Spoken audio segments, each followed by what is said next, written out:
y era verdad que la gente construía. No había un jefe de la obra y ellos eran operarios, que a ustedes les costaba entenderlo eso. Es un problema tuyo, flaco. Y rápidamente también vimos que había que poner lo que llamamos un coordinador de obra, que era un tipo que sabía, que podía guiar, que podía dar instrucciones, que podía organizar el trabajo, pero él nunca sancionaba a uno que no venía, o nunca le llamaba la atención al que no venía, ¿no? Con lo cual, ese proceso de gestionar la obra, que llevaba, por un lado, estar en la obra y trabajar, por otro lado, a lo largo de la semana, juntarse una vez para ver qué pasaba, qué no pasaba. Con Penca nos juntábamos todas las semanas, ellos solos primero y ellos con nosotros después, ¿no? Todas las semanas, miércoles, creo que ellos a las 6, nosotros íbamos a las 8, cuando íbamos muy bien nos íbamos a las 10, cuando nos enganchábamos en algún despelote, pelotero de discusión, a las 12, 12 y media. Era también parte del proceso, ¿no? Sí. Y por supuesto después el tema de sortear las casas, de mudarse, todo eso era un proceso que en sí mismo era un cambio de vida, ¿no? Nosotros hemos visto gente cambiar así. El cuento que para el gusto más lo representa es que en Penca 1 había un dirigente, un tipo que era naturalmente un líder del barrio y demás. El tipo era un líder pero absoluto. Y el reglamento establecía que había un coordinador del grupo que que duraba 6 meses. Entonces se podía reelegir o no, pero había elecciones cada 6 meses. Y Armando era un tipo que lo respetaban tanto, era muy complicado, ¿no? Era muy autoritario, muy incluso con el grupo y demás, pero claro, todo el mundo lo amaba porque era un tipo, la verdad, muy delicado, era un autoritario pero generoso, un tipo que se ponía el hombro en el grupo.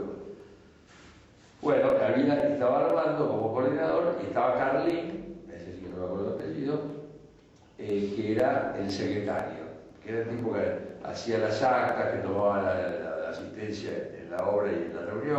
Hablaba, sí, pero anotaba, hablaba poco, no era. Bueno, primera elección, 11 votos para Armando. Segunda elección igual, tercera elección. Creo que incluso ahí dicen, vamos a votar con un papelito. Bueno, 8 votos para Carlín. Bueno, ¿por qué? Porque el grupo pegó un salto de autoestima y no lo paraba. Después los cambios importantes en la fundación vinieron, yo creo que muy de la mano de las crisis de Argentina. O sea que hemos tenido a veces que adaptarnos a cosas y en esas cosas, como esas que fueron malas, también aparecieron cosas que fueron buenas, porque en el año 89, me parece que esa crisis fue, la crisis esta lo que nos generó es que no conseguíamos plata para hacer pan, porque era mucha plata la que había que conseguir junta. Entonces dijimos, tenemos que hacer algo que pueda ser con menos capital de arranque. Y ahí apareció el PROMEVI, que no lo inventamos nosotros tampoco, sino que lo inventó por nosotros lo aprendimos de Provivienda Social, de la fundación que dirigía Raúl Zavalía en ese momento, y que él fue el que nos contó de su idea del mejoramiento de vivienda con crédito rotativo, ¿no? Entonces, bueno, en alguna medida ahí es donde empezaron más la diversificación de cosas. Muy en paralelo con lo del PROMEVI apareció lo de los de Conservicios, ¿no? Que tuvo como dos arranques, digamos, como dos líneas de pensamiento. Una, que los de Conservicios podía facilitar que más gente se instalara en un buen lugar y pudiera construir de a poco, con más. Idealmente, bueno, como después empezó a pasar, complementado con el PROMEVI. O sea que yo siempre digo, y yo creo que pasa mucho en las empresas, la innovación viene de los desafíos, de los problemas, digamos, ¿no? Cuando hay un problema, aparecen las ideas innovadoras.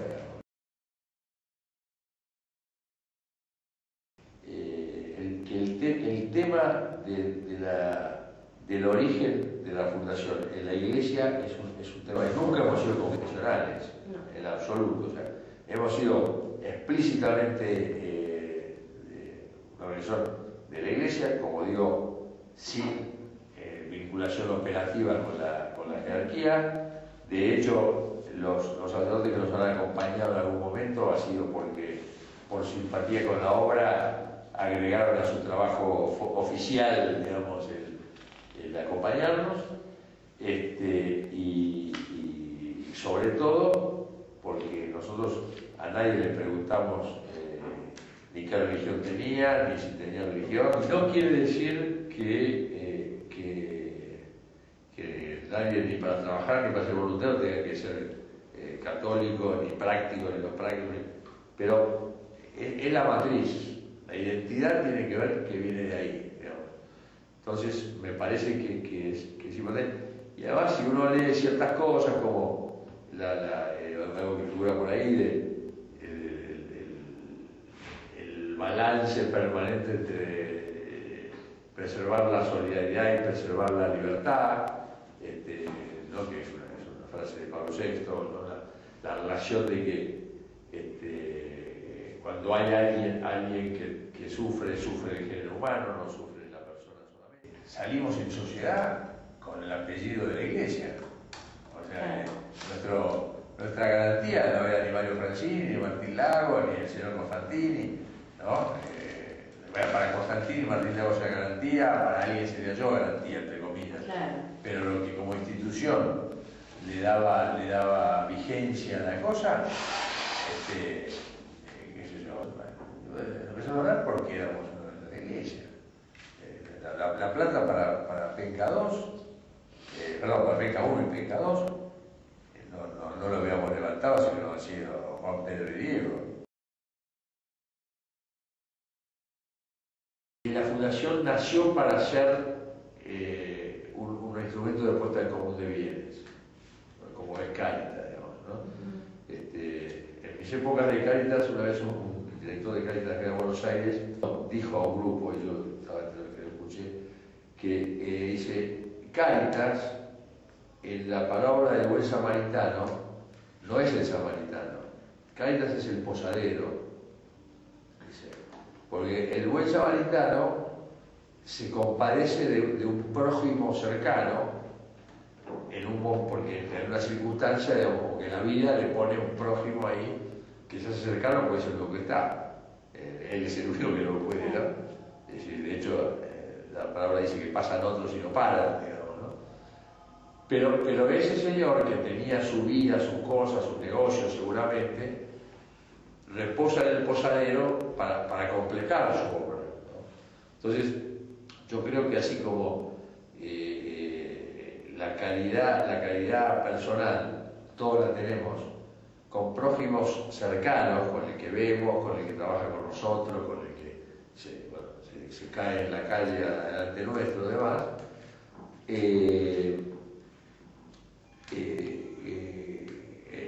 Hay también un prójimo, que sí es igual de prójimo, pero que es lejano, que necesita otros alcances de organización. Que haya mucha gente acompañando y poniendo bienes en común para estas obras, no solo para estas, sino para muchas. Hay dos bienes para poner en común, tiempo y plata. Y esto tiene muchísimo que ver con lo promocional, porque nosotros siempre hemos dicho que el proceso que decía de la organización y demás, del equipo de trabajo, todo ese proceso enriquece mucho a todo el que participa, al que pone plata, al que pone horas, al que pone, ¿no? Al que pone trabajo, sea donado o no donado, porque por supuesto todo esto, como lo dijimos, requiere de gente que trabaje con tiempo completo. Yo creo que está muy bien que el Estado, que le pase a Cáritas, que todo eso, además de los manejos que siempre son un riesgo, pero el Estado hace hay cosas que no hace y que podría hacer o debería hacer. Ojalá para ver si era más transparente y uno aplique y se lo dan. Pero la verdad verdadera es que esta obra, y Cáritas en general, y las obras así de ayuda al prójimo, serían mucho más ricas y yo creo que la Fundación completaría su verdadera misión en la medida que sus gastos dependen del porcentaje muy alto de las donaciones de mucha gente, ¿no? Y nosotros por muchos años decíamos que la promoción humana, en este caso de progreso, es pasar de condiciones de vida menos dignas a condiciones de vida más dignas, ¿no? Años después, y a sugerencia de alguien que nos lo dijo, leímos con más cuidado el tema, y entonces el progreso le dice: la promoción humana significa, para aquellos que no tienen condiciones de vida dignas, pasar de condiciones de vida no dignas a condiciones de vida dignas. Y para todos, pasar de más egoísmo a menos egoísmo, ¿no? Es decir, la promoción, en el fondo, en un mundo ideal, también va a existir siempre, porque la promoción es el amor que te hace pensar en los demás, pensar el bien de los demás, y eso siempre va a existir, aunque todos tuviéramos $20.000 por año por habitante de promedio en todos los países, ¿no?